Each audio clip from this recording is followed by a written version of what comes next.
మీ religion change అయితే SC benefits, schedule కాస్ట్కి వచ్చే రిజర్వేషన్ బెనిఫిట్స్ అవి ఏవైతే ఉంటాయో మొత్తం ఎండ్ అవుతాయని సుప్రీంకోర్టు జడ్జ్మెంట్ వచ్చింది ఈరోజు. బట్ ఇది కొత్తది కాదు, అందరూ సెన్సేషనల్ వేస్తున్నారు. ఎప్పటి నుంచో ఇదే పొజిషన్. రీజన్ ఏంటంటే మనకి 1950లో కాన్స్టిట్యూషనల్ ఆర్డర్ ఒకటి ఉంది, గవర్నమెంట్ తీసుకొచ్చిన ఆర్డర్ ప్రకారం ఏంటంటే షెడ్యూల్ కాస్ట్లో ఉన్న పీపుల్ ఎవరైతే ఉంటారో వాళ్ళు హిందూయిజం, బుద్ధిజం, సిక్కిజం తర్వాత యాడ్ చేశారు. వీటిల్లో ఉంటే నో ప్రాబ్లం. బట్ ఇవి కాకుండా క్రిస్టియానిటీ ఆర్ ఇస్లాంలోకి వెళ్తే ఆ బెనిఫిట్స్ అనేవి పోతాయి.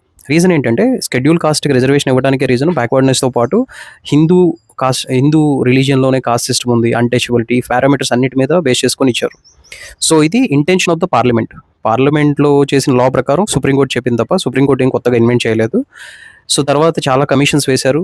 కమిషన్స్ కూడా ఇన్ఫ్యాక్ట్ రిజర్వేషన్ తీసేయకూడదు రిలీజియన్ కన్వర్ట్ అయినా అని సజెషన్స్ ఇచ్చినాయి. బట్ ఏ గవర్నమెంట్ కూడా ఇప్పటివరకు ఇంప్లిమెంట్ చేయలేదు. ఎందుకంటే వేరియస్ రీజన్స్ ఉన్నాయి. ప్రైమరీ రీజన్ ఏంటంటే ఫోర్స్ఫుల్ కన్వర్షన్స్. ఎస్సీ కేటగిరీ ఉన్న వాళ్ళు వల్నరబుల్గా ఉంటారు కాబట్టి వాళ్ళని వేరే రిలీజియన్స్లోకి ఎస్పెషల్లీ క్రిస్టియానిటీలోకి కన్వర్ట్ చేస్తున్నారు మిషనరీస్ అని చెప్పి ఒక ఆర్గ్యుమెంట్ ఉంది. బట్ సుప్రీంకోర్టులో కాన్స్టిట్యూషనల్ బెంచ్ ముందు ఈ యొక్క క్లాజ్ 3 అనేది ఛాలెంజ్ చేశారు. అది ఇంకా పెండింగ్ ఉంది. ఏం జరిగిందో చూడాలి.